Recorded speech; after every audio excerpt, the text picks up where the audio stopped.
Good day, everybody. Welcome to Office Hours. Welcome. Our special Wednesday edition of Office Hours. Welcome, everybody. Dorn says his AC is out and he feels like a fighter trying to cut weight. Oh, man. No good. Welcome, Dorn. American Stone, welcome.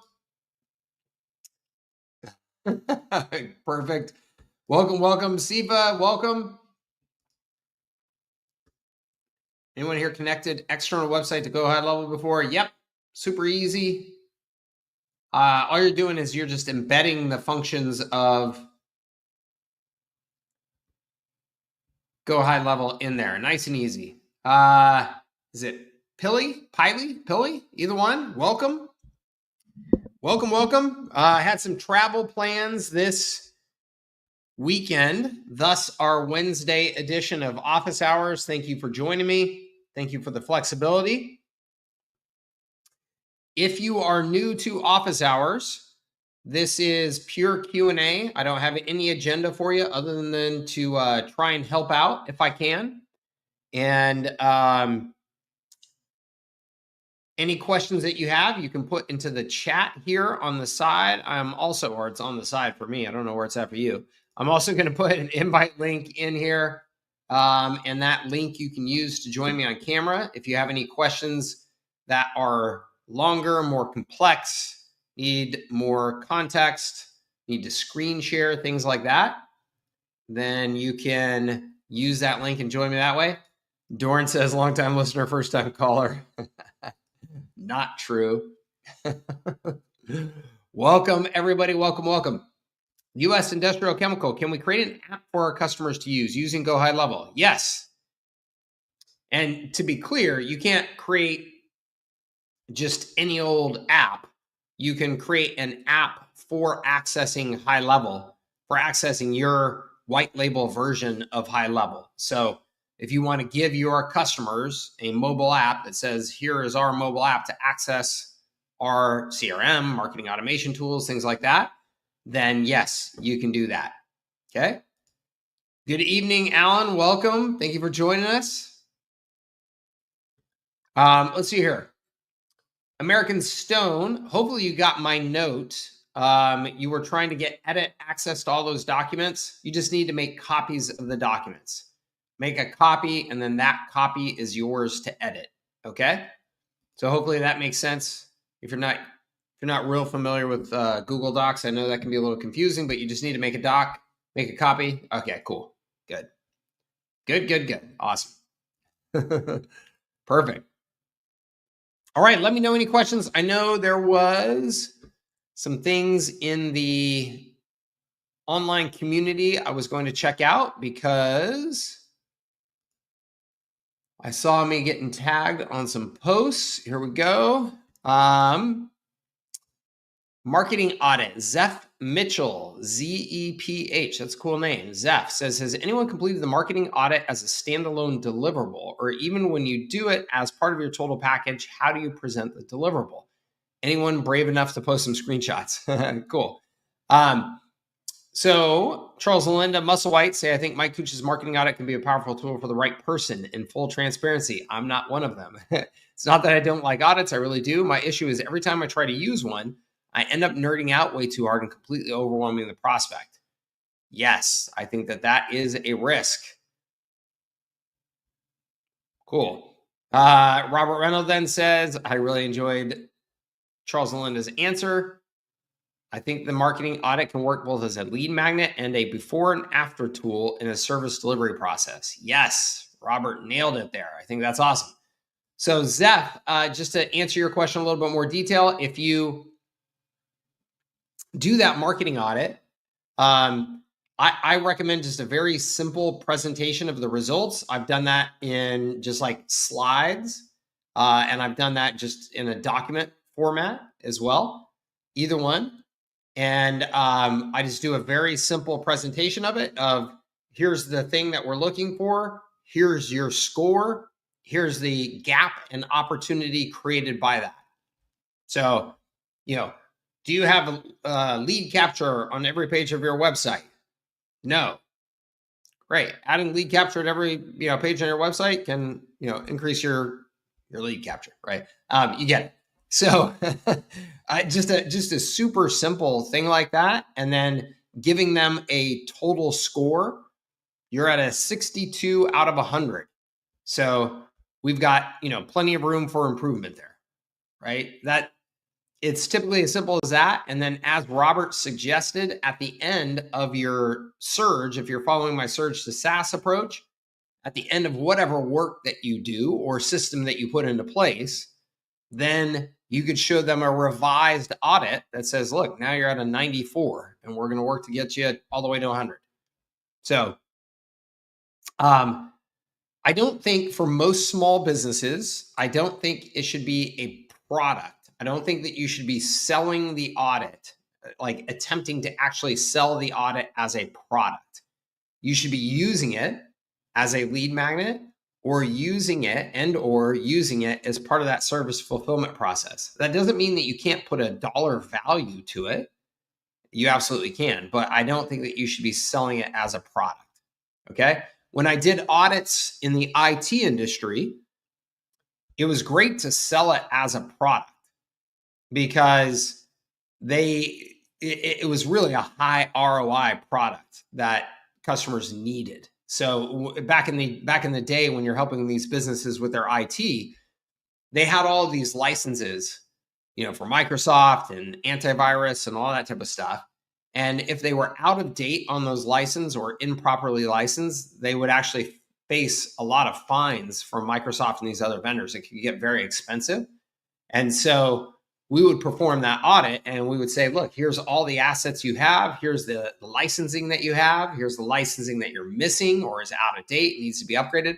And so it was a very clear ROI. Oh, you probably just saved us $23,000 in fines for the $2,000 audit we just paid for. So that you could sell as a standalone product. And in lots of businesses, there's an opportunity to use an audit as a standalone product. And I think it's important to remember that if you're ever in any other business, having these sales tools that are pre your core offer. So if my core offer is to do IT management for this company, and normally as part of that sales process, what would happen is we would end up having to audit all of their stuff to even know what we were going to manage. And because it wasn't a sold product, because it wasn't a standalone thing, it got kind of sloppy, and it wasn't, it was expensive. It made our sales process more expensive. Here we are doing all these audits when we don't necessarily get the deal. So what we did instead is we said, hey, the audit is now a paid product on its own. So if we would go to a business and we would say, hey, yeah, we'd love to manage all your technology. What do you have?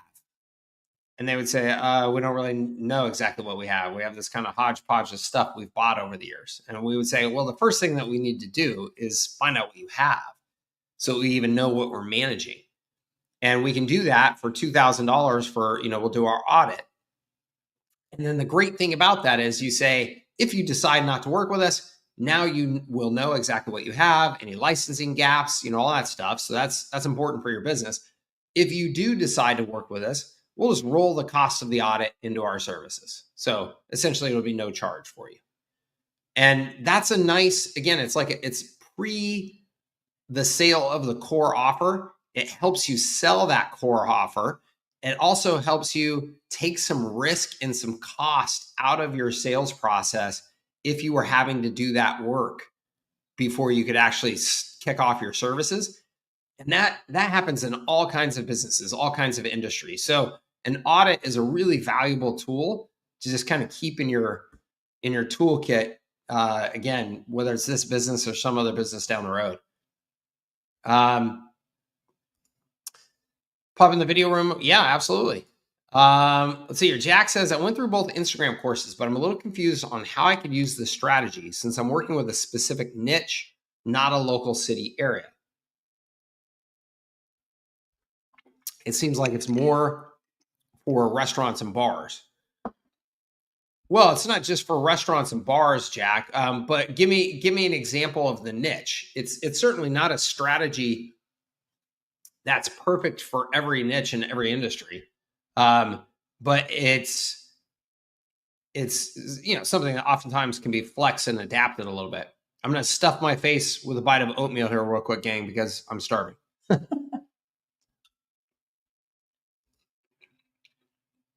There you go, Dawson. So, Jack, give me an idea of exactly what you're talking about. Siva says, I pitched 3 clients in person and waiting for a positive reply. We'll join via your link. Awesome. Is the $97 version of Go HighLevel has all the AI tools available as well, like AI chatbot, etc.? No, it doesn't, Siva. To get access to be able to sell all of that stuff, you're going to have to bump up to, well, I mean, once you have 3 clients anyway, you need to be up at the 297 level at a minimum. I believe that you can get access to, does anybody know that for sure? Can you get access to the AI tools at the 297? Or is that only at the 497? I'm not sure, to be honest with you. I've used the audit as a lead magnet and a strong part of the sales process. Drop the results in ChatGPT and produced a report. Yes, absolutely. That's awesome. Yeah. So, okay. So you can get the AI tools at the 297 level. Yeah. So Siva, once you, it's fine to be at 97, maybe for your first client, if they're not using any more of the advanced capabilities, or you're not rebilling the SMS and email and stuff like that. But really, as soon as you get a client, I would recommend that you jump right up to the 297 at a minimum. Okay, it just makes sense. Niche I work in is garage door or garage related businesses. Got it. Okay. So yeah, Jack, I mean, I think that the Instagram strategy in that case is probably not the best strategy for a variety of reasons. One, I don't know that the garage door business owners are hanging out on Instagram very much. I don't think that they're very active on Instagram, is my guess. Maybe though. If I were a garage door related installer or whatever, I would have an active Instagram channel, because I think I could actually make it pretty interesting. Like there's just some kind of fun content that you could do that you would really stand out. But that's not my expectation for the far majority of that industry.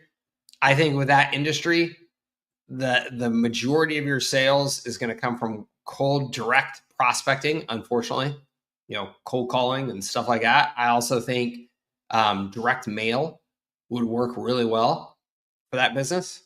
So direct mail is one of those things that's been forgotten by so many people, by the majority of people, because everybody's so focused on digital. But man, direct mail is so stinking effective, and you can really target those businesses really tightly. Wouldn't be very expensive at all. So I would consider that. Yeah, totally. Terry, would you like to jump on? Awesome. How's it going, sir? I cannot hear you if you are saying anything. Let me unmute you. There I am. On your side. I'm here. Yep. Good. How are you?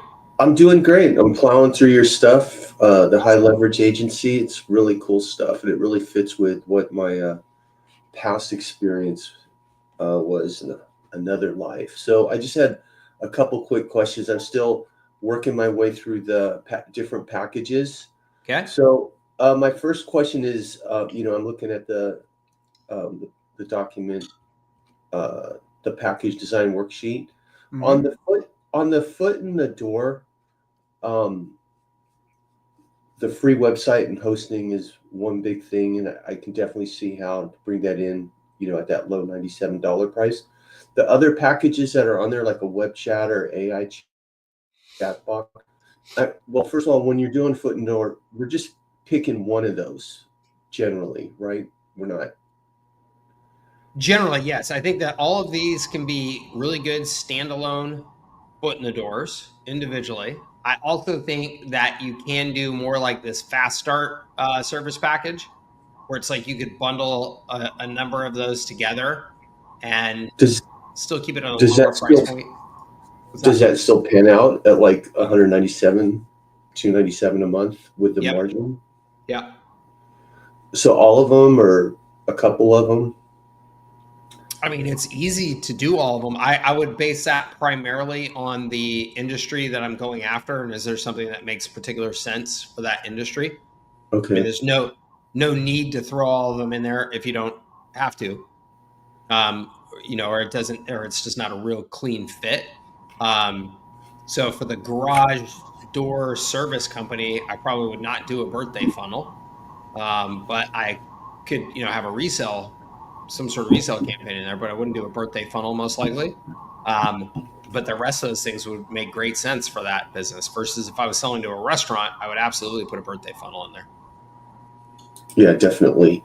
Yeah, I used to like 20 years ago do seminars, lunch and dinner seminars for Mm-hmm. I did financial planning for physicians and dentists, and I just bought lists and did direct mail. And I'm thinking now um, that probably would be really good now because people don't do direct mail anymore. It used to be fighting a lot of junk mail, but I tell you maybe what, I think direct mail is an excellent opportunity right now.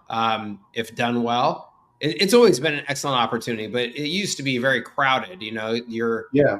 The mailbox used to be very crowded. Now it's like, I can go all week and get a couple of pieces of mail. So And if somebody, businesses still look at their mail. Like I think yeah, doing it like to a residential market might not work as well. I mean, we don't even check our. I have to ask my wife like once a week, have you looked at the mail lately? yeah, So, but yeah. for businesses, they still look at their mail. When especially if you're at all creative about it, the thing is, people really skimp on these campaigns, and I'll just give you guys some examples of what I've done in B2B direct mail so you can get some ideas, because it's really not that hard to get creative. It's really not that expensive, and your results will literally go up by 10x. If I send a postcard to a business, I'll get a tiny response rate. But like as an example, one of the campaigns that we did, we were selling our data recovery service, our data backup and recovery service, and our part of our message was that if your backup isn't working, your data is toast, right? Your data is toast. It's gonna be lost. It's gonna be burnt. So literally, what we did was we burnt like 1,000 pieces of bread. We literally had somebody just manually burn 1,000 pieces of bread. We put them into a little box with a little card in there that says, "Don't let your data be toast," and contact us for our data recovery, and had a URL and all that, and just mailed it in a little bread-sized box to 1,000 businesses. And we heard from like 600 of them. I mean, it's just ridiculous. Some of them were pissed because they were so upset that we were wasting food because we had burnt pieces of bread. And we were like, these were old pieces of bread. They were getting tossed out. They were stale already. We just got but still, people got pissed. But we got so much response from that. And it's not that expensive at all. You can hire these firms out there that this is what they do. They just put together little creative direct mail campaigns like this, and it's super cheap.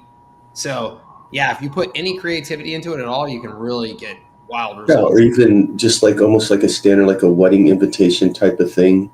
Just something Yep. Just that something that's looks going to stand out. looks Yeah. important. Yeah. Yeah. So my other question was going down to the acceleration and the domination program. So Hmm. it's pretty clear that those are add-ons on top of one of the foundation programs. But Yeah. so you say like you may not even want to get involved in that, but I saw your video from like a year ago with the UpX guy, and it Yeah. seems like I mean I have some experience doing Facebook ads. It seems Yeah. like that's pretty easy. So, but It's my awesome. question is like, since marketing, when you're talking to a business owner, since marketing, usually the first thing that comes to mind is spending money on ads, advertising. So Right. so it seems like you're kind of leaving actually advertising out of the foundation packages. So in a conversation, doesn't that come up like what, but you're not going to help me with my advertising? Is So that, Yeah, so it sounds like you're not all the way through my training at high leverage agency. When you get into the R6, which Okay. is the core framework as to how I pitch, how we explain marketing and we pitch our services. And in that, we specifically have reach, the Right. R, the reach R at the very top of the pyramid. Okay. And what I explain to businesses is, businesses almost always think of marketing as advertising, and advertising is an important part of marketing, but it's expensive. And if you don't have a solid foundation to be able to capitalize on the attention that you get from advertising, you waste a lot of money. And this is why small businesses oftentimes think advertising is a ripoff and it's too expensive. And it's not. It's that they don't have proper lead capture, they don't have proper follow up in place. They may have poor reviews, and so businesses people are checking out their business for the first time and seeing a bunch of negative reviews. So what we do is we work on this foundation first. We get that in place, and then if you want to invest additional marketing dollars, now it's time to look into advertising. So Okay. that's how we pitch that. So generally, you would like for my website and packaging, you would include the the acceleration, the domination as a package on top of it. So I'm sorry. State the question again. So typically, if I was interested in doing that, which I am, I would list those as a package, but have that conversation. Yes, yes, I would do it exactly this way. So I would do Okay. it with the core package would be up here. Right. So it would be essentially this, and it would be whatever your system is. And then you would say, yeah, and if you want to then accelerate your results from your marketing, now that we have that foundation, we activate this stuff. And then domination, doing retargeting as well. And whether or not you want to make that two separate packages or not, I'm just illustrating, a possible way of doing that. You could this third one could be direct mail. Retargeting could be included in here, and you could add direct mail on here. Um, there's a little bit more budget involved if you're going to do reach campaigns plus retargeting campaigns. And so you just need to make sure and account for that. That's why I show those as two separate things here. Well, the UpX guy was saying like if they don't have a ad budget of like at least $40 a day, he doesn't even think it's worth doing. Is that a pretty good rule of thumb when you're talking to a business owner? Or? Yeah, I mean, $40 a day. I mean, That's $1,200 a month. I can get a lot of visibility in. So it totally depends on the business. If you're a neighborhood restaurant and you're trying to get attention within 5 miles of your restaurant because people aren't going to drive all the way across the city to go to your restaurant, you're not like a major draw like that, but you just want to stay in front of people, maybe make some offers to people right there in your local market. No, I mean you could do that for $500 and do really, really well. Cool. Yeah, my niche is definitely local businesses, so that's Yeah. fine. Thank you. It's great stuff. Yeah, absolutely. Thanks for joining me here. Awesome. Let's see here. Bruno, you want to jump on, sir? Let's do it. How's it going, Bruno? Good to see you again. Good to see you. Thanks so much for doing these. You bet. I have a handful of questions, but Sure. some of them are kind of quick. So if you don't mind, I'm just gonna kind of. That's what we're here for. Sweet. Well, I just feel I don't want to like take up too much time, but so one thing I want to ask: was there a particular business or niche that you found particularly receptive and had particular success with, meaning like plumbers or HVAC or like roofers or anything like that? I know people doing well into the seven figures in all of those niches. I mean, so it's really every niche is a great opportunity. Pretty much everyone is competitive. They all have upsides, downsides. I know people making real good money with lawyers. I would hate to sell to lawyers. I know people making millions of dollars. I made millions of dollars a year with IT management companies. I would never want to do IT management companies again. So So you're kind of indirectly answering though. So like you're kind of saying like, oh, there's some company, just some niches, like I don't want to deal with them. So Yeah, but that's just personal. That's just personal preference. Like I yeah, hated. I got to a point where I just hated talking about IT stuff with IT people, and IT people, and this, and you understand the market is important. So IT people, lawyers, accountants, these are all professions that tend to think that sales and marketing is nothing but snake oil and it's beneath them. And so when you're dealing with them, you're oftentimes kind of hitting that headwind of like, look, I'm actually doing something helpful for your business. Like, please, this is yeah, not snake oil. Um, so you're just kind of you're dealing with that a little bit. They also tend to be businesses where the sales cycle is longer. They can get introduced to a prospect, and that prospect cannot do business with them for a year, but that prospect could turn into a super valuable customer a year from now. But do they now tie that back to the work that you're doing for them? Probably not. They probably forgot that prospect was ever a result of some of the marketing work that you were doing or some of the nurturing that you were doing. Like you probably won't get any credit for that versus, let's say you're selling to a garage door repair or a plumber. People have plumbing emergencies today and they call their plumbers within the hour. So if you're doing right, marketing for them, you can tie a result directly from, hey, the phone rang here and you got the job there, right? So there's pros and cons to all of those, though. There yeah. just is. So But my you my said, advice, I was just going to say, my advice I tell people to on picking a niche is try to pick a niche that you will love the people, that you will love the community of people that you're going to be dealing with, and that you can see loving them for the next 5 to 7 years. Like, do I want to? Would I enjoy going to the trade show and hanging out with these people? Like, would I actually, be able to have a decent time doing that? Do I care enough about their business and their issues and their challenges that I want to immerse myself in helping them solve those problems and those challenges every day for the next 5 years? If you can't say yes to that, you should not go after it just because you think there's money there or whatever, because sure, you'll get your ass kicked. Honestly, because you know what? Right next door to you is somebody who's starting an agency who loves those people and loves those problems. And they're going to be bringing all that energy to their content marketing, and they're going to be showing up at the trade shows and buying those guys beers and all this. And you're going to just be running some kind of lame ads because you think, oh, I just want to build a smart funnel, but I don't actually want to interact with these people. And then you're going to get whipped. This is why I can do what I'm doing with you guys. This is why I can do these calls every week, because I like you guys. I like talking about this stuff and I like these challenges, right? And so yeah. that's the difference. I mean, not with humility, I will say that that's one of my competitive advantages versus you guys all know that there's a bunch of high-level affiliates out there that don't want anything to do with you. Once they've sold you and they got your account, they'd rather not talk to you ever again. Yeah. And so, you want to be in a business where you can actually imagine dealing with those people day in and day out and enjoying it. That's a great answer. You Thanks. kind of answered it in like an indirect way. So you're kind of saying those like immediate service businesses.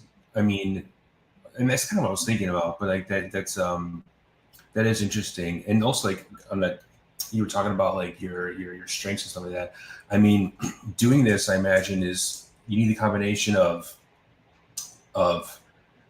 understanding like go high level, like the automations and designing, email templates and all that kind of stuff. And then also like sales and being personable, like all that kind of stuff. It is an amalgamation of like a bunch of things.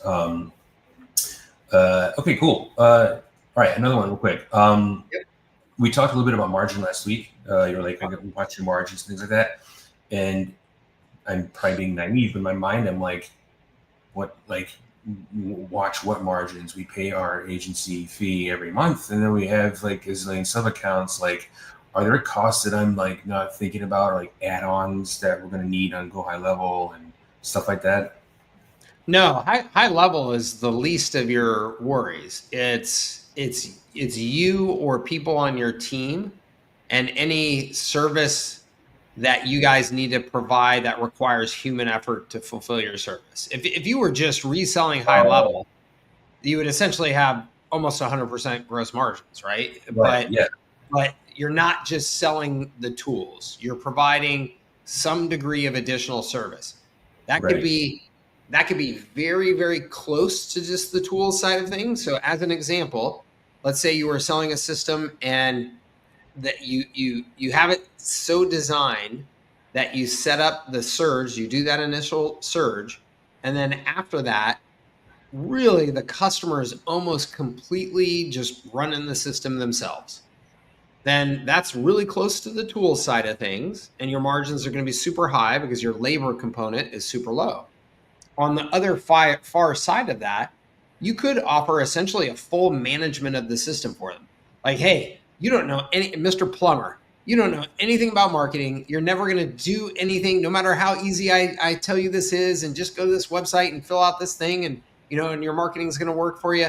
He's not going to do it. He's like, dude, I don't know any of this stuff. I hate computers. I just want to be doing my plumbing and then going and playing softball and drinking beer. Right?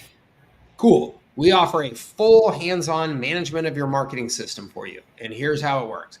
So in that case, your price points need to account for that. And you need to make sure that whether that's an hour each month that you're investing into that customer in terms of time, or 3 hours, somehow or another, you're accounting for that to make sure that your marketing. You're kind of talking like time for talent, I suppose. Like, just to be careful that you don't like do the math at the end of a month, you realize you just did a bunch of work for like $20 an hour or something. Right. Yeah, I know some people like that. Yep. And actually it kind of relates into another question I had.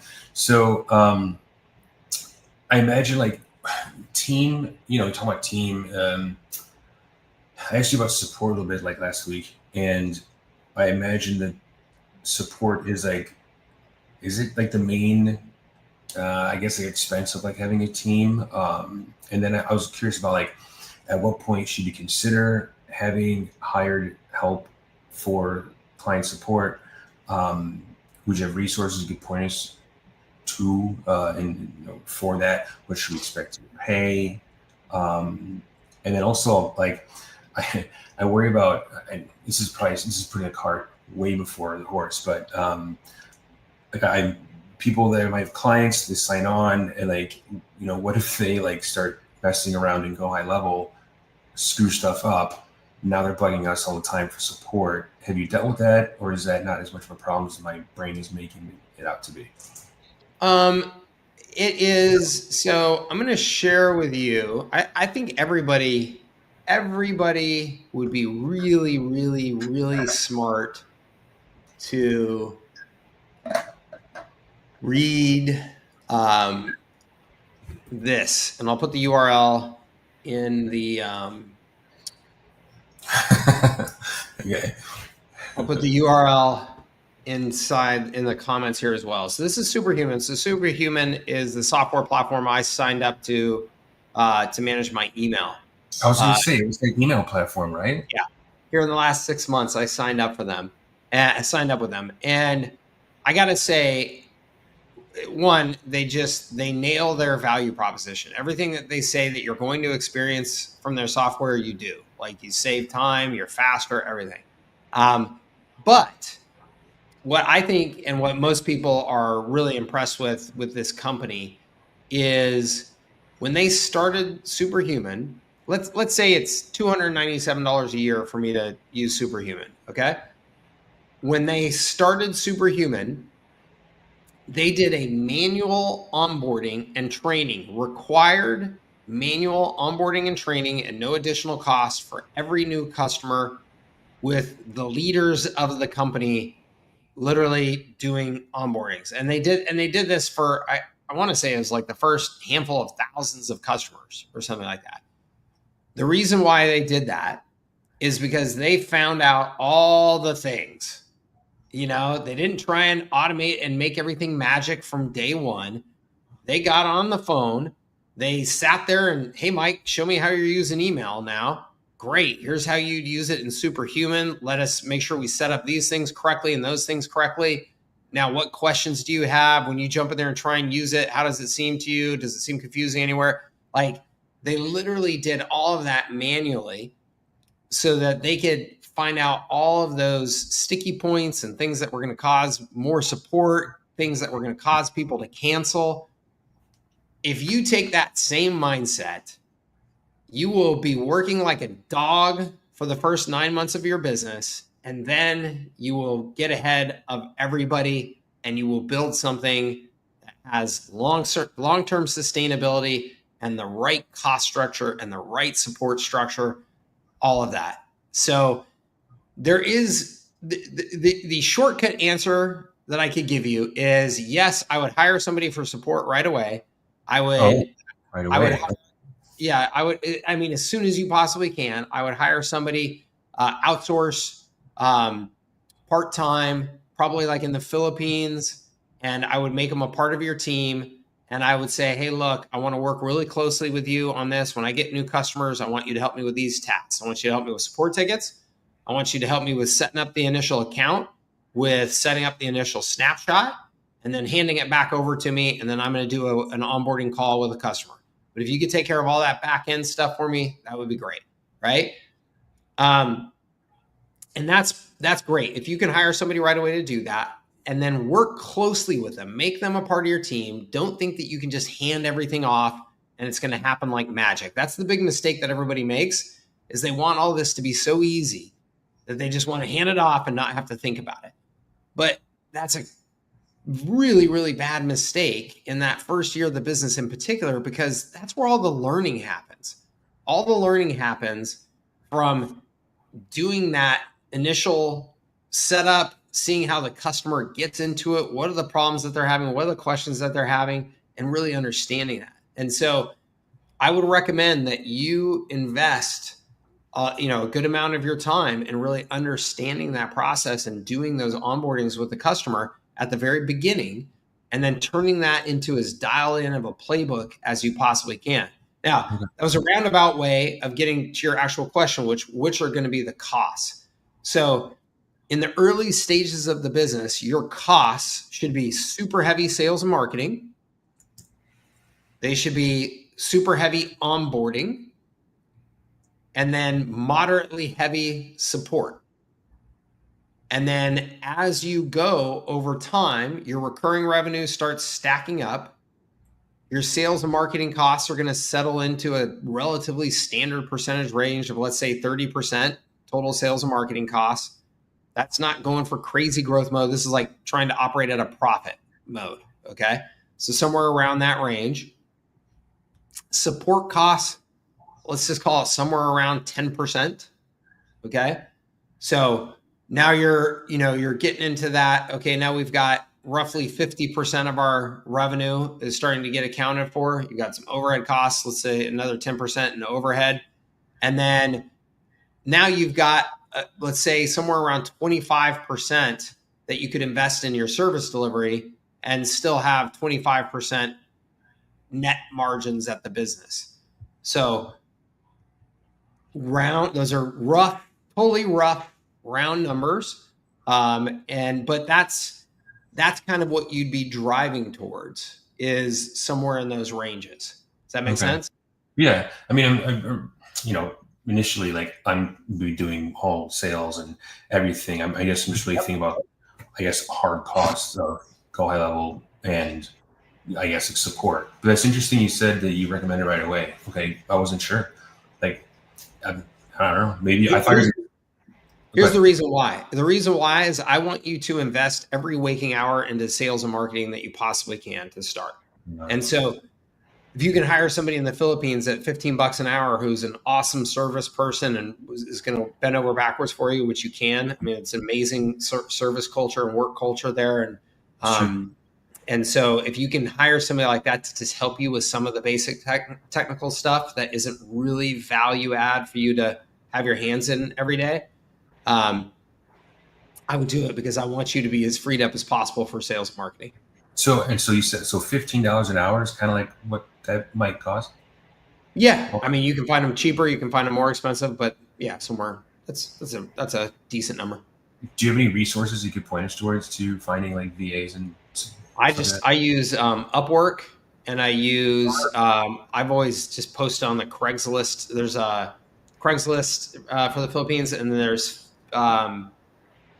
Oh shoot! Somebody tell me what's the real popular outsourcing site in the Philippines, gang? It's Fiverr or no? no something.ph. It's yeah. Oh shoot! Let me just see here. Philippine.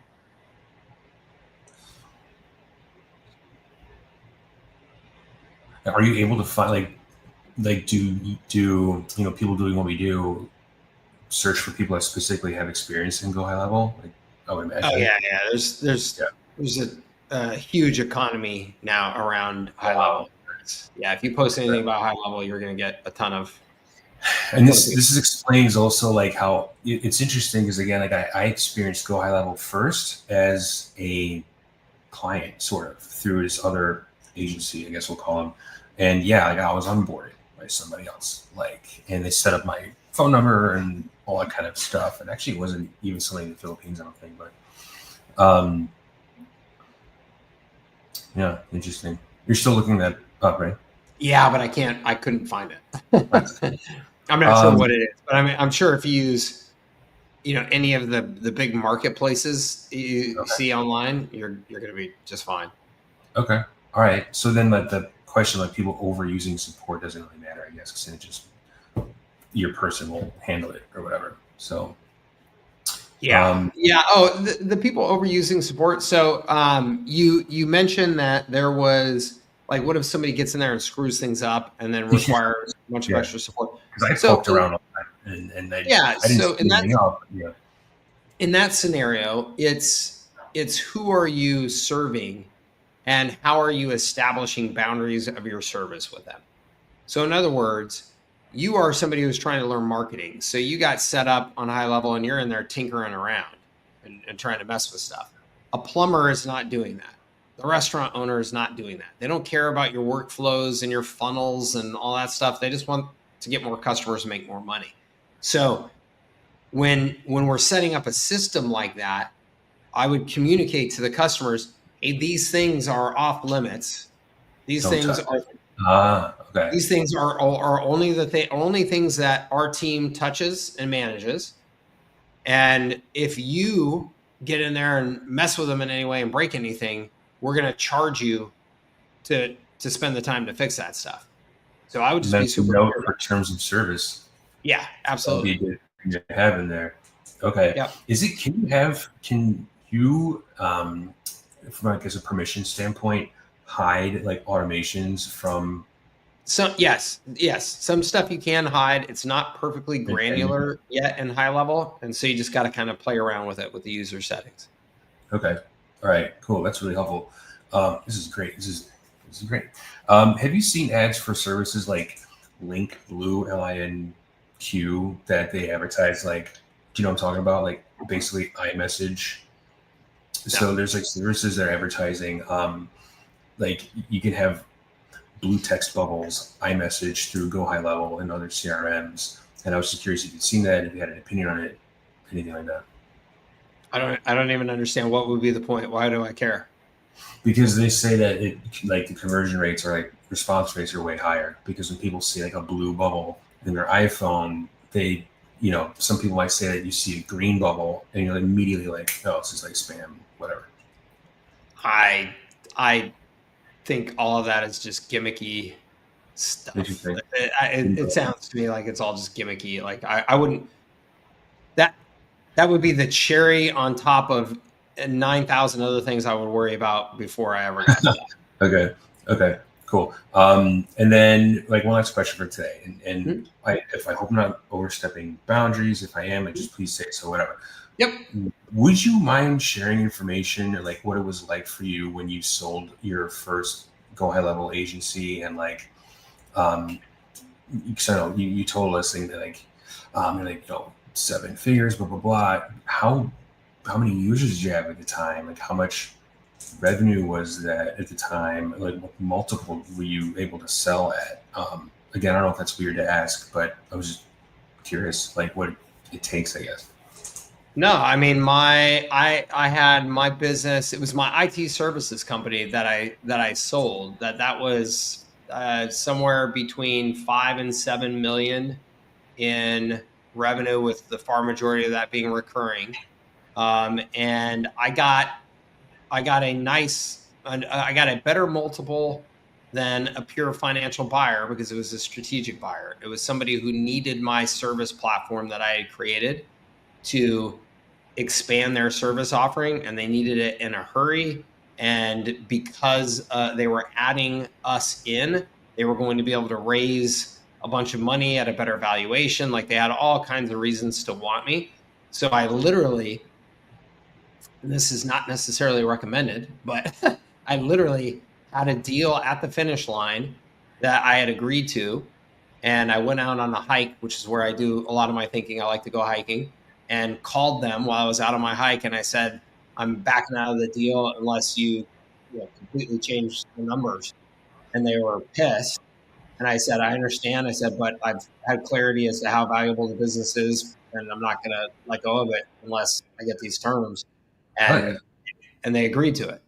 Um, so, um, and then the deal was part of what I insisted upon was, for me, I didn't want to be tied to the company at all. So I was like, I can walk tomorrow and I still get 100% of my payout.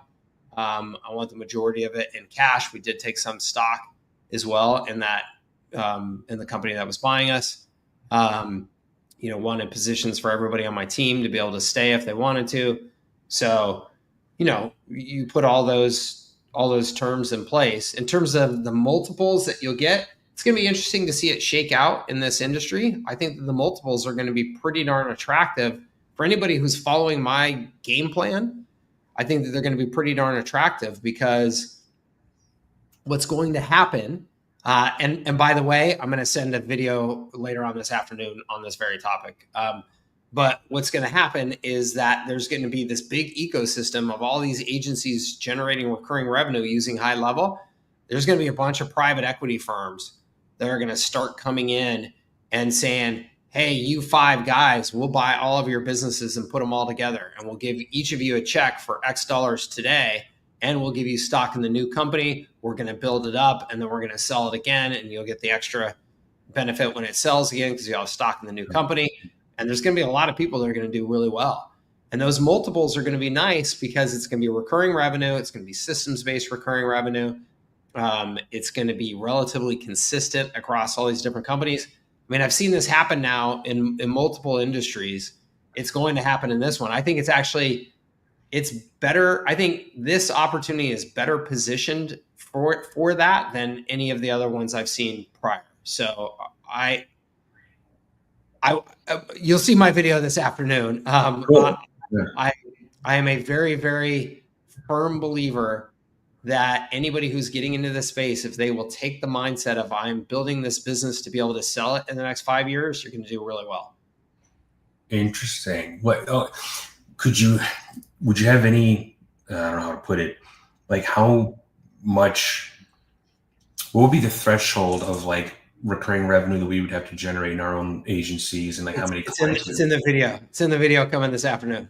All right. Okay. Okay. Cool. Yep. All right. Yep. Cool. Thanks, man. I think that's all I have for now. But I'll thank you so much. I appreciate it. Awesome. Absolutely, Bruno. Thank you. It's good to see you. Good to see you. See you later. All right, let's see here. I'm going to answer some questions on the side comments here real quick, and then I'm going to get back to the folks waiting here. Hold on one second. Just want to make sure I'm getting to the folks over here. Andy says, can an AI employee chat integrate into a car dealer's website vehicle detail page to search inventory? Another vendor has an AI chat that can do that to quote prices. Andy, no, I do not believe so. It certainly can't do that natively. However,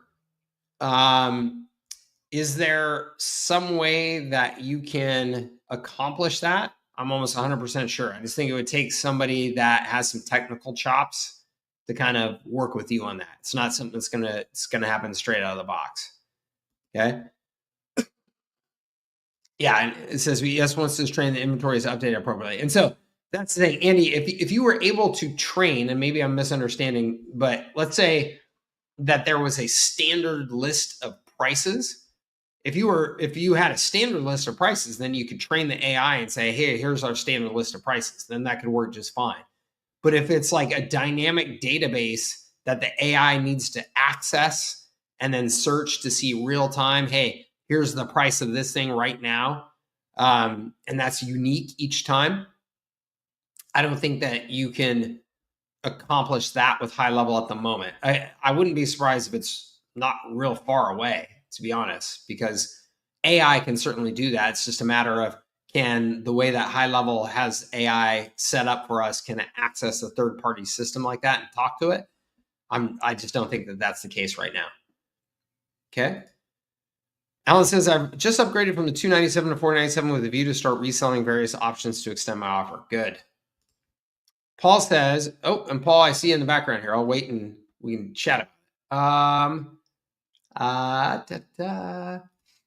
says, we just upgraded to 297. Yep, with reselling. Would you recommend a 67% markup on everything as standard or a variant?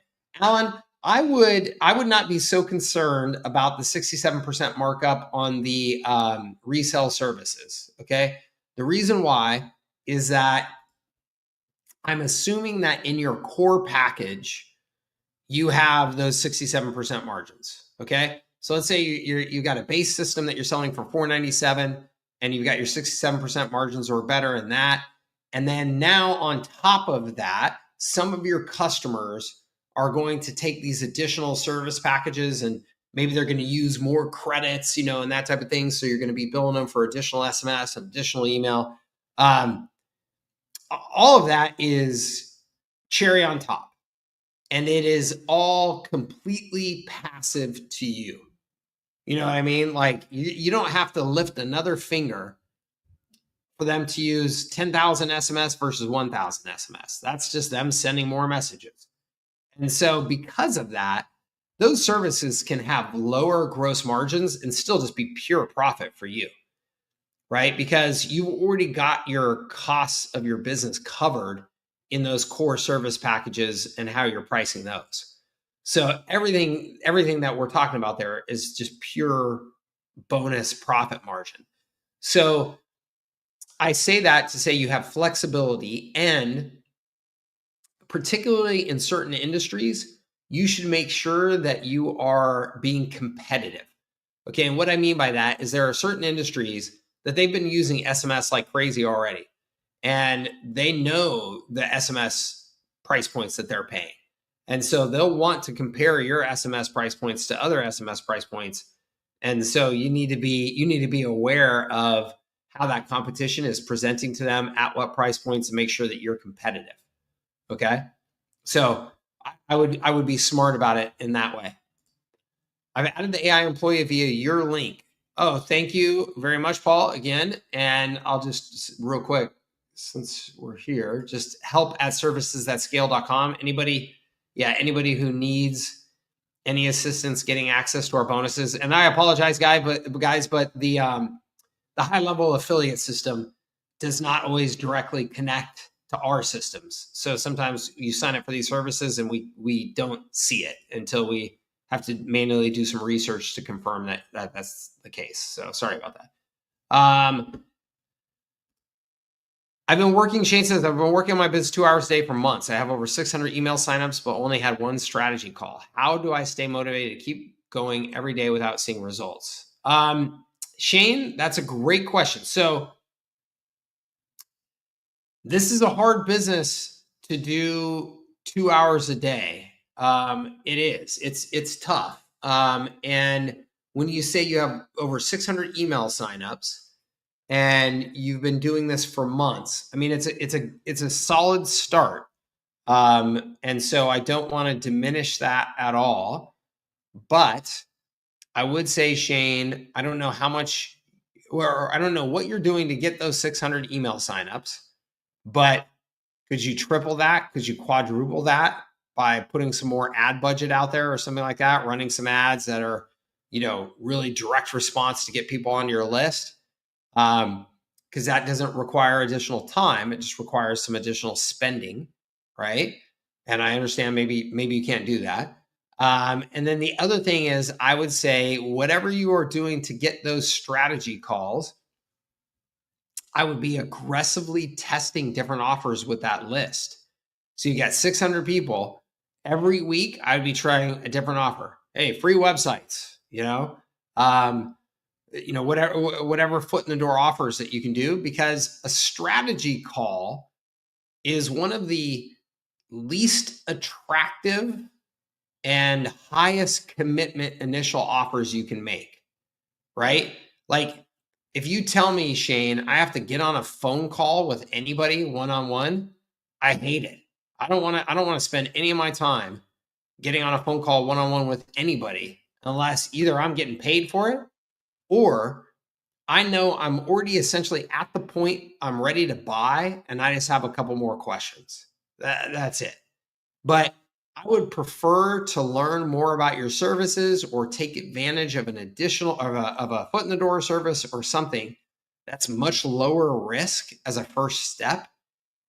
So I think that you should be marketing strategy calls. I do, because some customers, that's going to be what they're looking for. I'm interested in your complete system.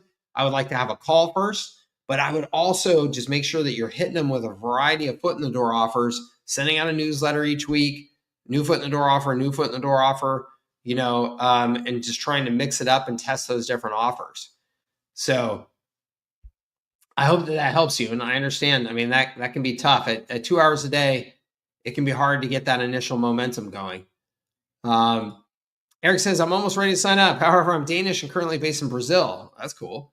Since setting up a business here can be quite complex, could you advise on the best location and process for establishing a company suited to this business model?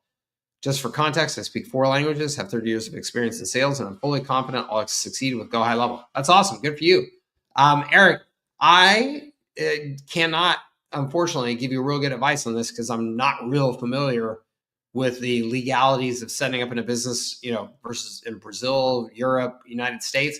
My understanding is that generally the United States is one of the handful of most favorable places to incorporate because of all of our case law and favorable business conditions and things like that.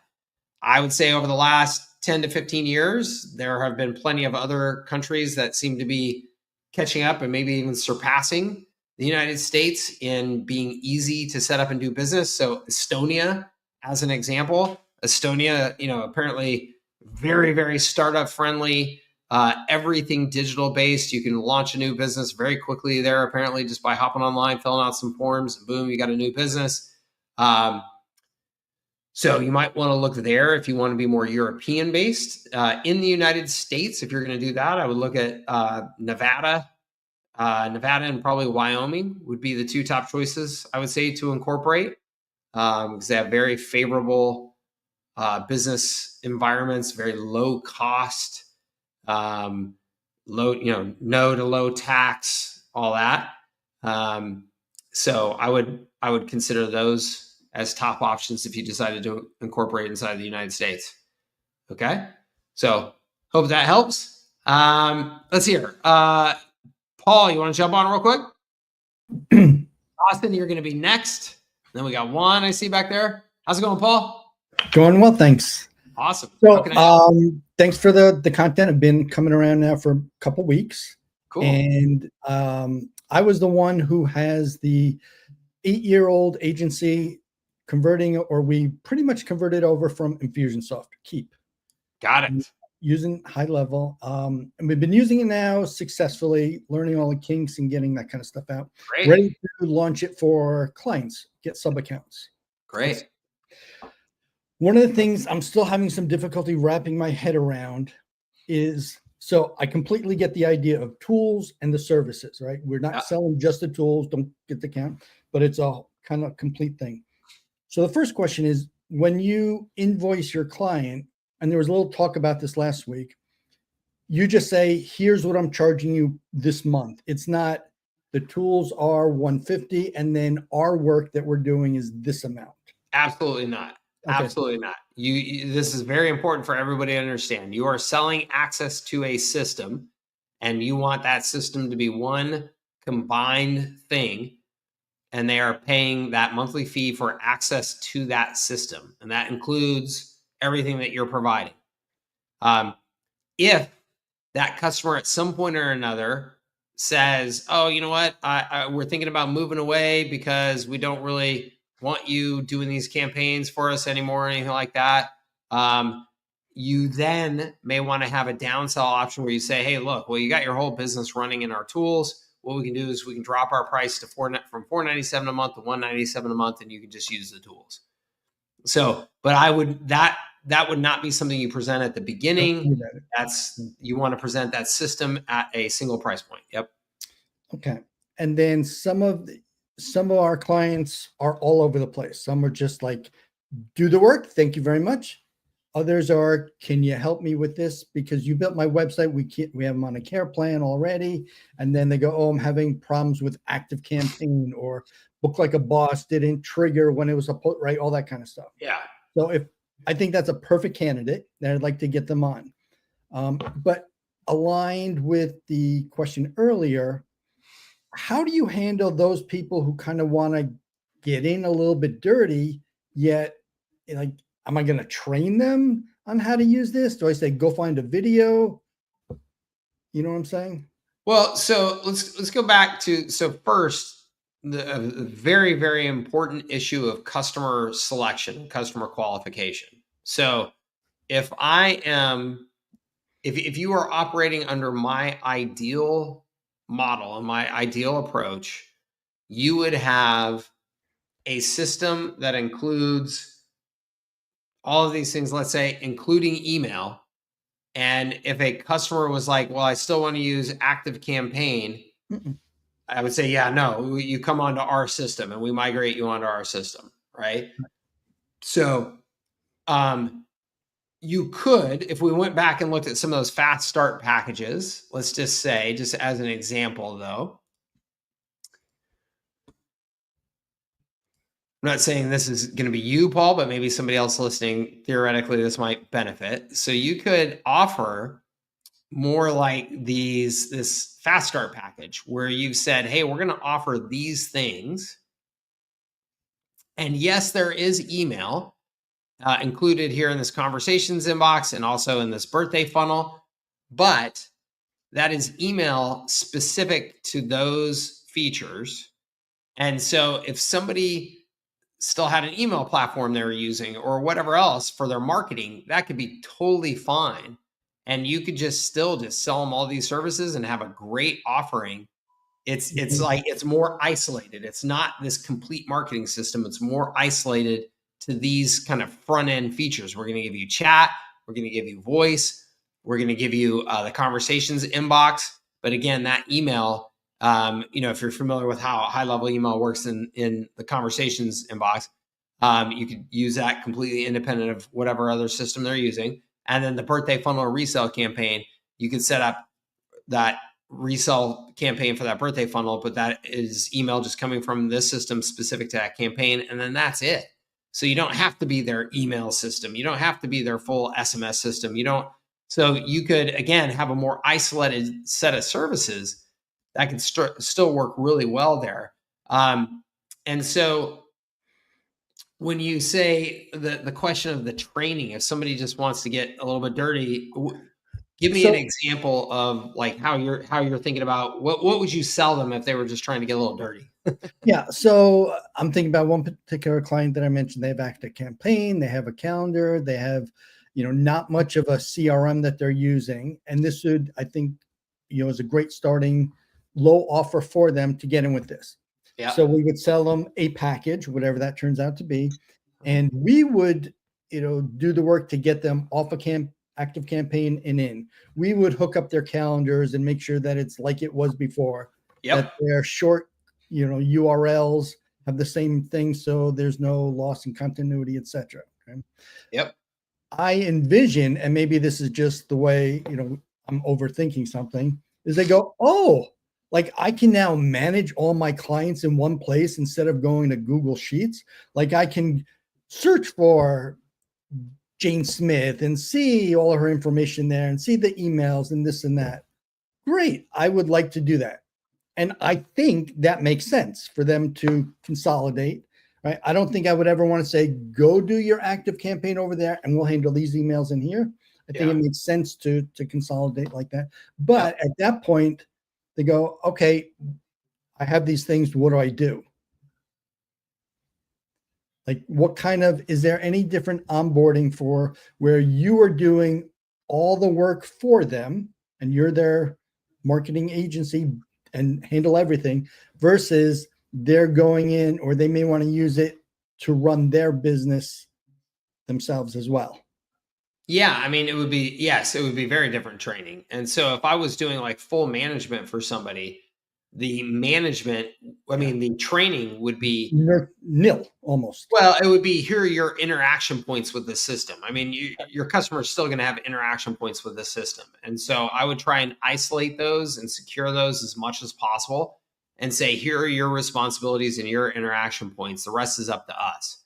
And then I would clearly explain to them, here are all the things that are going to be happening by us so that you know that they're happening.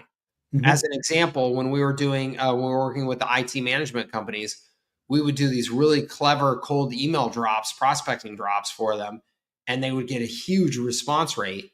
And at first, we were not clearly communicating well enough. Hey, we're about to do this email drop for you, and you're going to get responses.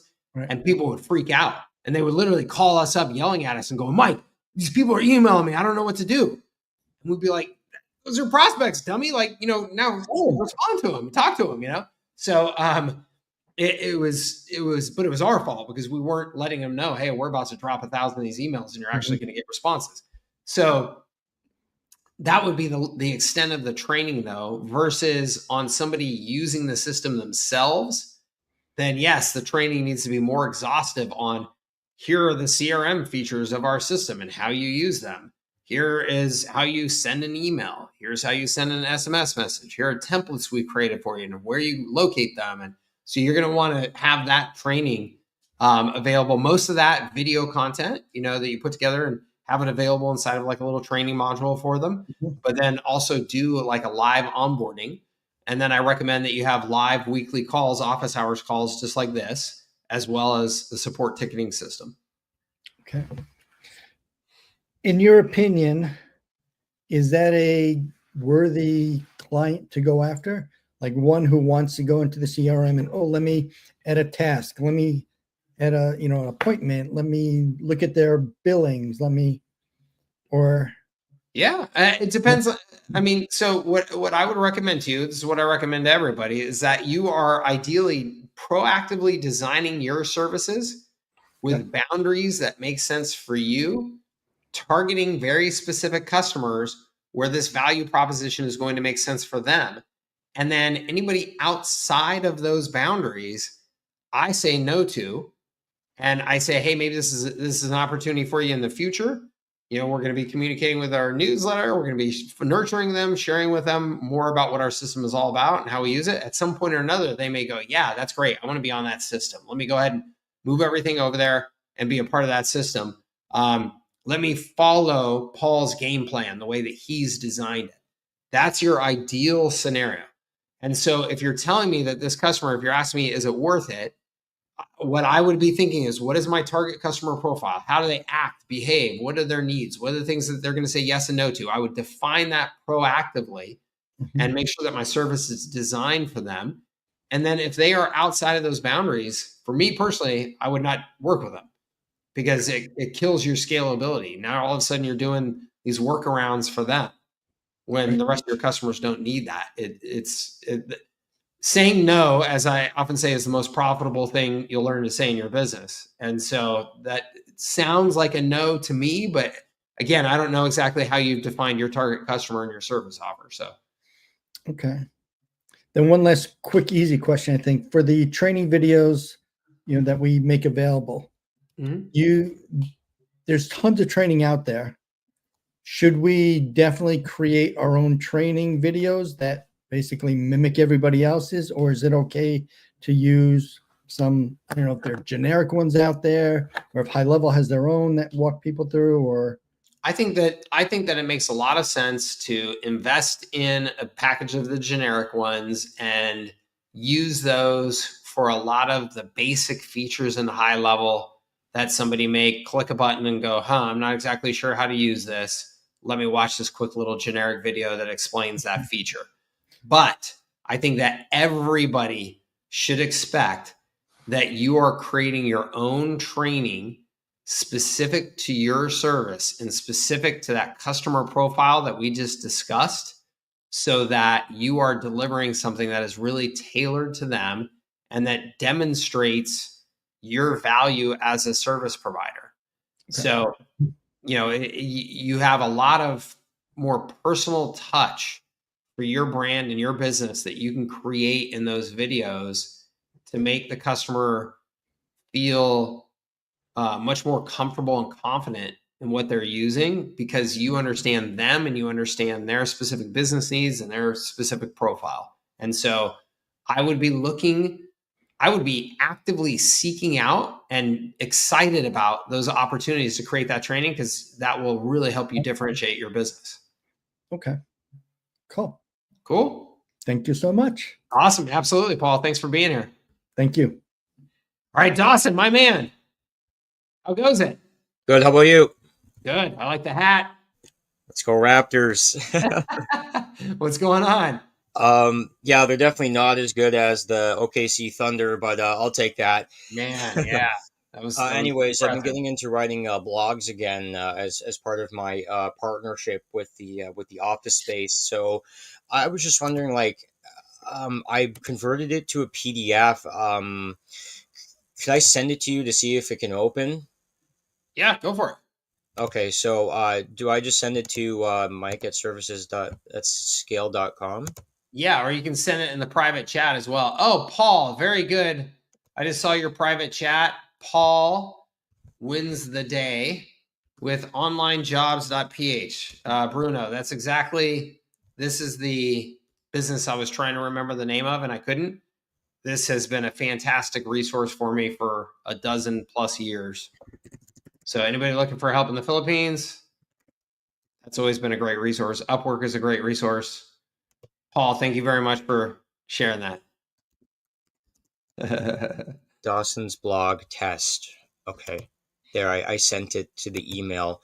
Yeah, I think the one thing is formatting is I've been starting to use Cloud Word.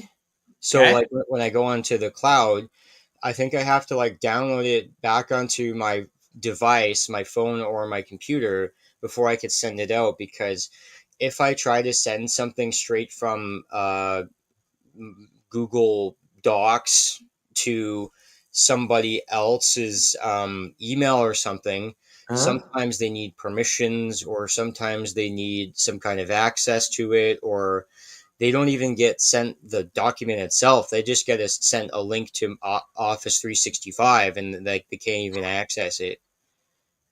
Well, so what you would do is, let's say you had that PDF document. You would upload that to Google Drive. Okay. Yeah. And then in Google Drive, you would get a share link that you would create. Here, I can just share my screen. I'll do it real quick. Okay. So,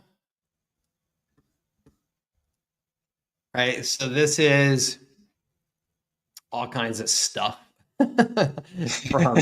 from years and years of disorganization. So right here, gosh, look at this. You can see this is like old Everon. That's an audit right there, I believe. So we're just talking about audits. Anyway, here's a PDF. So it's in Google Drive. I'd go right here to more actions. I would go to share and I would go to copy link. First, I would go to share and make sure that the settings were right. So anyone with the link can be a viewer. Okay. Yep. So I get that. And then I do copy link. Now that link is now what you want to send. And that link does not require them to have any specific permissions to view it or anything like that. It's just, they can just click on that link and see it. And you can do that in Dropbox. You could do that in Google Drive. You could do that in any number of things. So once I send that link to my office coordinator and she clicks on it and she opens it, is she able to either download it, or can she copy and paste it so that she could put it into the blog format for their specific website that they can post that blog onto? I mean, yes, she can download it. There'll be Okay. there'll be a little button that she can actually, that's just me.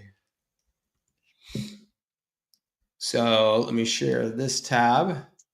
This is an old lead magnet of ours from way back in the day, back when it was the local income lab. So that's what they would see if you did this in Google Drive. That's what this person would see. Open up a PDF just like this, and then right here they can hit download, and they're going to download a PDF format document. So that PDF, they'd be able to just copy the text off of the PDF and drop it into a blog. It won't have any of the formatting because it's a PDF. So they're just pulling. Essentially, it's like they're just copying the text of an image and just dropping it in there. So it's not going to have all that formatting and stuff. If you wanted it to have more formatting, then I would recommend that you give that to them in an actual Google Doc, not a PDF.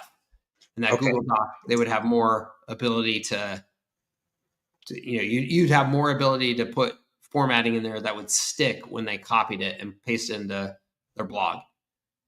So when I give them the Google Doc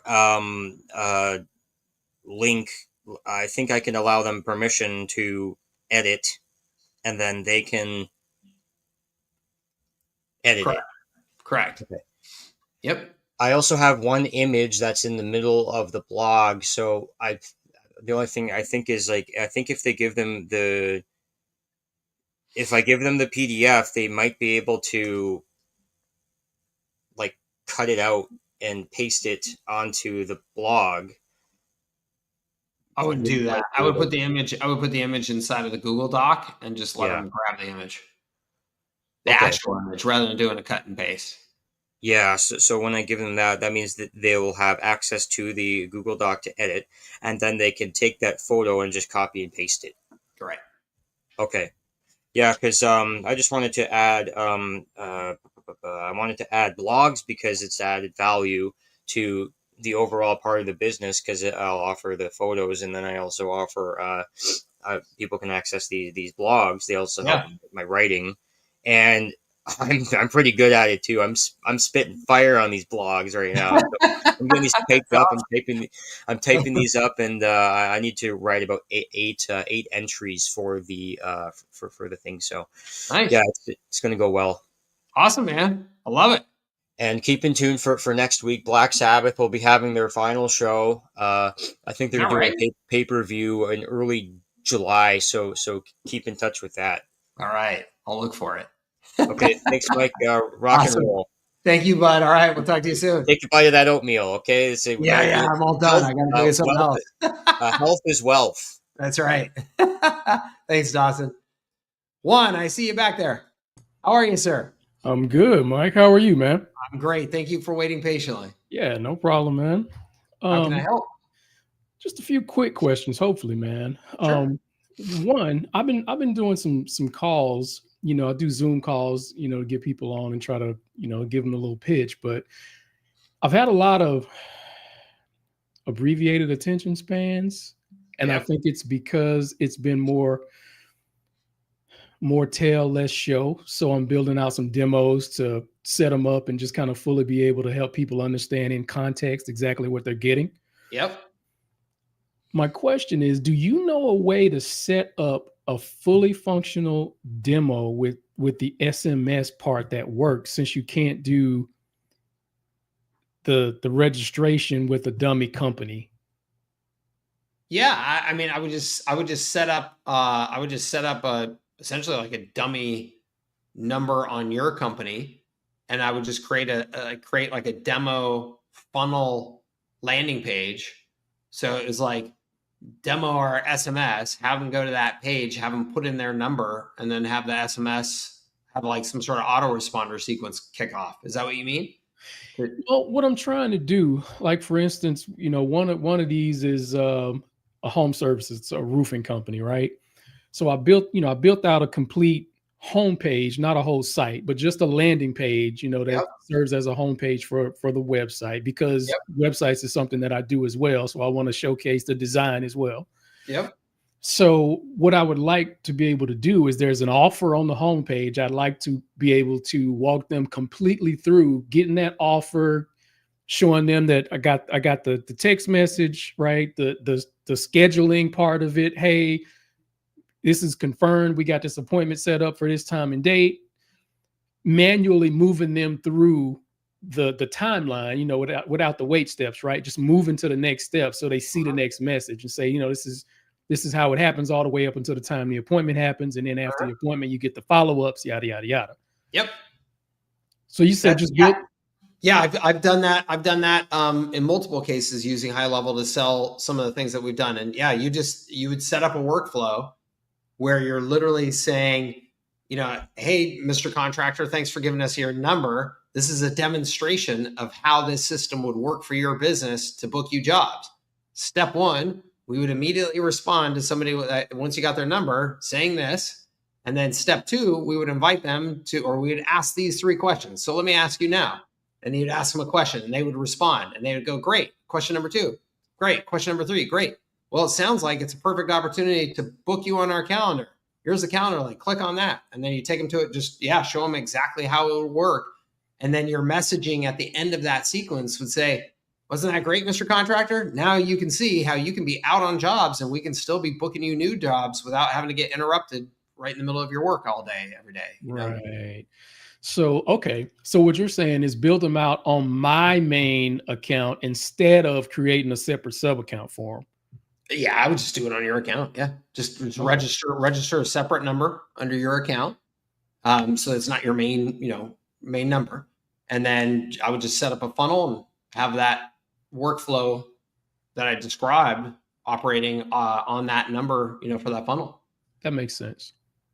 Okay. All right. Well, that's that. I like it. Cool. Next question.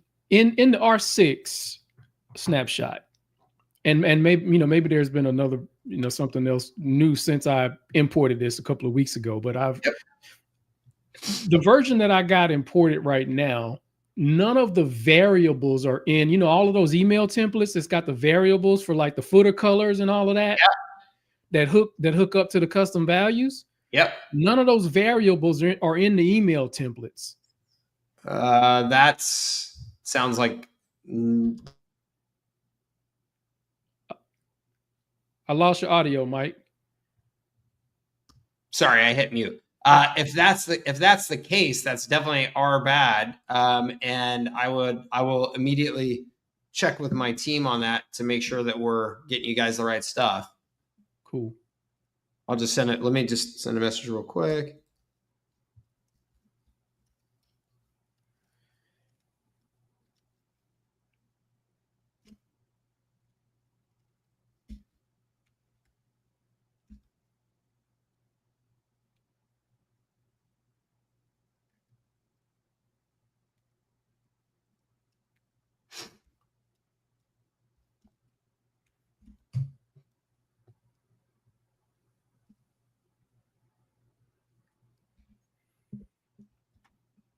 Cool. I just sent a message to my team to ask them to double check that. Appreciate it. Yep. Last question. In that same snapshot, you got a habit former series. Yeah. And in that habit former, there's 2 trigger links, right?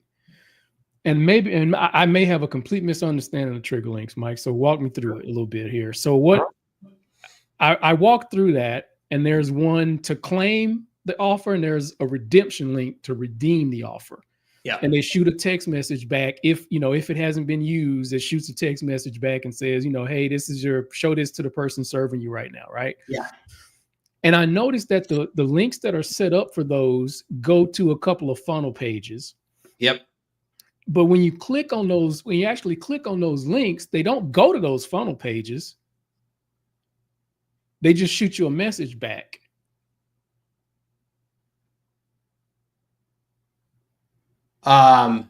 they shoot you a message back about you're talking about the confirmation that they've claimed and or used, right? And maybe the misunderstanding that I have is maybe these are two separate things that I'm looking at and trying to make them go together, right? So there's a funnel over here. There's a message sequence, a text message with trigger links over here. Yep. The links in the SMS messages, those links go to pages on this funnel. Right. But the workflow just does a check, and if this thing hasn't been used, if there's a flag not set, it automatically fires back. Right. Are they actually not connected, and those pages on that funnel are just in case you want to go through filling out a form and submitting it that way? In addition, are those separate, or I'm missing something about the way those two things fit together? No, it's more like just double duty. It's one, there's a message being sent, but two, you take them to a page that page right now is blank, but it's a page that you would customize with a message, from for that customer. So if somebody was out at a steakhouse, then that first page that it would take them to would be like a landing page from the steakhouse saying, "Thank you, confirmed, you've claimed the offer. Here's instructions on how to use it." So we'd send that to them in SMS as well, but we take them to that page, and there could be all kinds of reasons why you'd want to do that. And you don't necessarily have to do that, but that's what that's for. And then the same thing when they go and actually redeem the offer, it'd be like a page that pops up that says, "Show this to your server." Okay, so that's not happening for me. Like I get the confirmation back in the text message, but it never loads the page. I would have to dig into it to take a look at it. Okay, I was just making sure I wasn't being, Yeah, no, I mean, it should be a super way I quick am. fix. It sounds like it's just like it's probably just a matter of making sure that the right URL is in the trigger link and that URL is active. So if that page is not an active funnel, if you haven't published that funnel, then it wouldn't have a page to take it to. Yeah. No, it's set up. I got it on a subdomain and it's published, and the page itself, the whole funnel works on its own, but it seems to be not connected to the SMS sequence when I'm trying to use it. I mean, just off the top of my head, trying to understand that, the only variable there at all, because trigger links are super simple. Right. So the only variable there would just be what URL is populated at the trigger link level. Right. So you just make sure that that's the proper URL there. I mean, that's the only variable to check, really. Yeah. And it should be the custom value that's assigned. That's the URL for that funnel page. Yep. Okay. I'll dig into it a little bit more. Maybe I'm overlooking something. Yeah, maybe if you shoot a loom, like if it's still happening once you look at it, shoot a loom and drop it in the community or send it to me or whatever, and I'll take a look. Okay, I appreciate it. Yeah. All right, that's all I got, man. That's all you got? All right. Yeah. Thank you, sir. I appreciate you. All right, have a good one. Let's see here. I'm going to answer the rest of these on the side real quick, and then we got to jump. Anthony says, "Mike, love your content." Thank you, Anthony. I've been watching for a while now. Wanted to know, in an email campaign selling websites, do you recommend being direct or putting the monthly cost in the email or not? Anthony, with any of these, so is this a cold email or a warm email? Is this somebody on your newsletter list, or is this something cold? If it was something cold, I wouldn't put it in the email. I'd just say, "Hey, Anthony, we've got a special offer for San Diego businesses this month where we're doing free websites, builds for them. No, this isn't a scam. Click here and get all the details." And they click on that, and you take them to a landing page where you've got all the details. Probably some video from you explaining, personalizing and saying, "Hey, look, this isn't a scam. My name is Anthony. I'm the owner of such and such agency right here in San Diego. And yes, we are actually building free websites for San Diego businesses. We can do 15 a month. Why are we doing this? Because it's introducing you to our services. And we're convinced that if we do a good job with this, a percentage of you are going to want to work with us for additional things as well. Are there any costs associated with this? Yes, you do have to host your website, just like you would have to pay to host any website. You're going to have to pay to host this one. And that hosting is through us. And that's how we ultimately, at some point in the future, are able to recover our costs, right? And so I would just explain it that way in a video and put all those details on the landing page. If it was a warm prospect, so this is somebody who's on your newsletter list, they're already familiar with you, you're already communicating with them, you could put more detail in that email, and I would probably test. I would be emailing them, a variety of different versions and angles of this same pitch. One of them would just be straight off to a landing page where they get the details. One of them I put more details in the email and see how that goes as well. If you look at like my sales emails that I send for our stuff, it's the same way. Like I'll send one where we take you directly to the landing page, and then like in a later email in the sequence, I'll actually put like FAQs like right there in the email to answer some of those questions right there. So I would try both. Hi, my man. Info on how I can sell subscriptions to other people who want to start something similar in the local area. I mean, pretty easy. I would just create like a course, and then I would just be a high-level affiliate. And I would just do exactly like what I do. Just be a high-level affiliate, package up all of your training and snapshots into a course, say, hey, sign up for HighLevel through me and get all my bonuses. That's probably what I would do. Unless you want to make that a more like exclusive thing. And then I would sell them like a territory license, and that you could sell that for $10,000 and make that $10,000 a year, more like a franchise. So it depends on, I guess, the approach that you're taking there, Kai. But those are the two primary ways I think about it. Anthony says, also, as a startup agency, do you have any recommendations on where to find the best leads with emails? Honestly, there's so many sources for this, Anthony, and they're all pretty much pulling their data from the same places at this point. But if you search for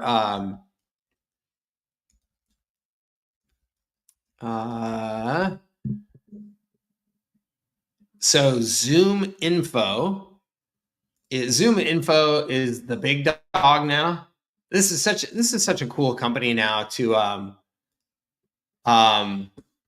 just kind of, if you get an opportunity to study up on their history as well, this is a really cool case study, because these were a couple of guys that like in their garage just started selling lists and have really taken over the industry. I mean, they've built a massive, successful business now. But Zoom Info is a very, very popular source. I think that Info USA is a popular source. And like I said, they're all pretty much the same. You're pretty much going to get the same type of data, and you can just kind of go through in here and say, okay, what am I looking for? Pick a couple to shop around. And then there are, if you look in the HighLevel vendor community, there are a couple who have integrated their data source into HighLevel so that you can pull the leads like more real time into your account. You check those out too. I wouldn't get, that's a more exciting pitch than it is really like a practical benefit. But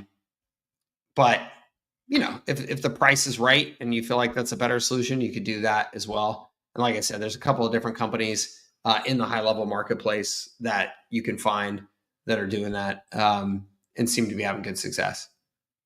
Okay. Multiple phone numbers under my sub account. Yep. Awesome. Is there a specific link or location for the most recent snapshots? That's just in the courses, Barry. Yeah, that's in the courses. Those are all, redirect URLs, and we're just taking the latest snapshot and putting it into that redirect URL. So I'm going to check with my team though. I know we've done a lot of work on the R6 just in the last 30 days. So I'm going to make sure that they are properly updating those links. I will do that here over the next 24 hours. And if you go in there, then they will be updated. Okay. Yext is a service, Dawson, that you can offer through HighLevel that helps you keep business citations up to date and directory listings up to date. So in other words, just making sure that all of your business information is accurate and all of those different directory sites and stuff where your business information could be populating and scraped. So yellowpages.com could have your business information there, but it could be old information. It could be inaccurate. And that's going to impact people's ability to find you. It's going to impact your Google rankings. And so Yext helps you make sure all that stuff is kept up to date. Okay. Launching my first 30 days of content. I'm using Frank Kern's strategy for content for social media. Should I focus on a newsletter using Beehive? Alan, I'm not real familiar with what the specifics of his strategy is, but I would just run my newsletter out of HighLevel at this point. If you are using HighLevel, I would just do it out of HighLevel. I mean, I think Beehive is awesome and has some really cool features. So again, I'm not real familiar with the details of his strategy. So if he's telling you, hey, there's something that you really want to do with Beehive, then sure. Otherwise, if you're just saying, I'm just going to send a newsletter out, I would just do it through HighLevel. Awesome. Let's see here. I skipped over on accident. Do you recommend HighLevel for e-commerce? I recommend HighLevel for e-commerce in particular for small local businesses that don't have a lot of e-commerce. You know what I mean? Like, as an example, here in San Diego, coffee shops and stuff have figured out how to like double their profitability by selling merch. They sell hoodies and t-shirts and mugs and stuff that are all for their coffee shop. And people love it here. People love to support their local businesses. They love to have a hoodie of the local coffee shop, and they get, really good designers to do cool designs and sell them. But there's only 5 items for sale. And the coffee shop doesn't need to have some huge blown up e-commerce store. HighLevel is perfect for that. Every small business out there could probably have some sort of e-commerce component, and they're not doing it right now because it's too complicated for them. They feel like they have to set up a whole Shopify store and all that. HighLevel is brilliant for that. I have not had experience myself in trying to use HighLevel as a Shopify replacement. I know that that's their goal, is to be able to do that. I have not tested it at that level. I have not worked with customers with it at that level, so I cannot speak intelligently about it at that level. Okay? Everybody, we've been here for almost an hour and 45. I got to jump. Thank you so much. I appreciate it. Awesome. Thank you, Rock. I appreciate you. That's fantastic. We will make sure you get set up. Thank you, everybody, for being here. Thank you for the flexibility this week. I appreciate you. Thank you for being a part of my community and for your business, as always. And we will see you on a future office hours call. Have a great rest of your week. Have a great weekend. Please look for my video. I'm going to be sending it out this afternoon. New video on the discussion that we were having earlier with Bruno there about the opportunities to sell your business in this market are going to be the biggest win in this market. For those of you who pay attention to that and follow the advice I'm going to share with you in that video. Okay? Watch for that. And I appreciate all of you. Take care. We'll talk soon. Bye-bye.